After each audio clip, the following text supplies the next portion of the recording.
All stop. Ensign Kim, transfer all the data on the spatial distortions we encountered to my register. I'm going to begin my own analysis. Commander, have all departments run complete system diagnostics. I'll expect a full report from all senior officers at 1500 hours. Who will represent engineering? Lieutenant Carey.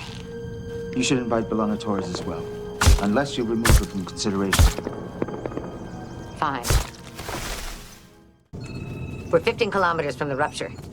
Start charging the Dekion beam. Dekion beam online. Watch out, man. Shields There's a down pig. to 62%. Increase speed. We have to get to that rupture before these spatial distortions tear us apart.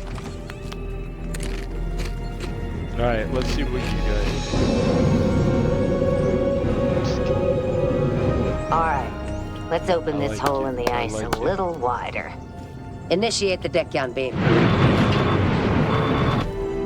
They've widened the rupture by almost 35%. They'll have to widen it twice that much before Voyager can make it through. Hold our position! Mr. Tuvok! Got me more sons. The special distortions are increasing. Hull integrity has dropped 80%. We widened the opening by over 65%. I'd like another 5 for safety. We're losing power. I don't think we're gonna get any more, Captain. Let's get back to Voyager.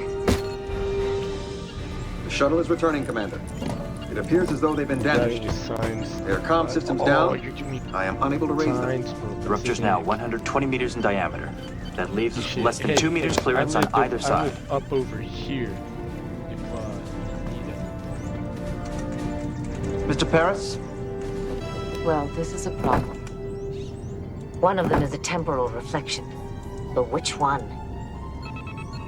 I'm getting identical readings from both ships. Captain, the rupture is starting to collapse again. If Voyager doesn't get through it within the next 5 minutes, they'll never get out. That means we have one chance to pick the correct ship. Simple choice. Port or starboard? Starboard. Port.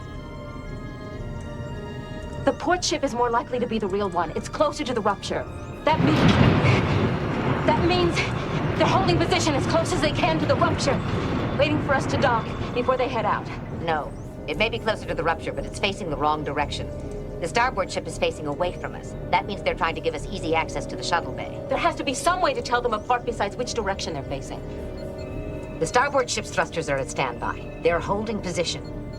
But the port ship is moving toward the rupture. Then I was right. It's the port ship. They're heading out. Don't you see? Voyager did move toward the rupture 20 minutes ago when we first discovered it. That's why the port ship is moving toward it now. It's a time-delayed reflection of what we did before. The starboard ship's the real one.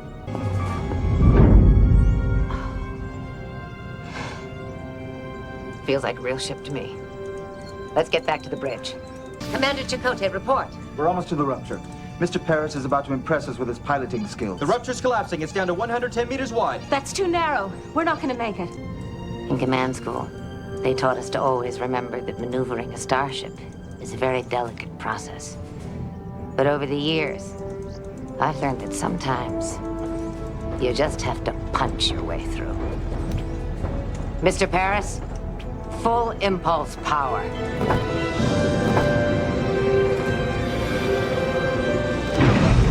Shields are down. I'm losing power to the port impulse engine. Switching to auxiliary power. Hull integrity failing. Keep it together, Mr. Paris.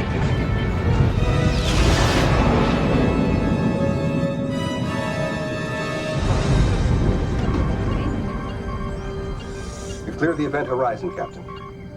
We've probably been in this singularity since we felt the first jolt. Wait a minute, wait a minute. Let me get this straight. We were cruising along at Warp 7, then we pick up a distress call and moved in to investigate.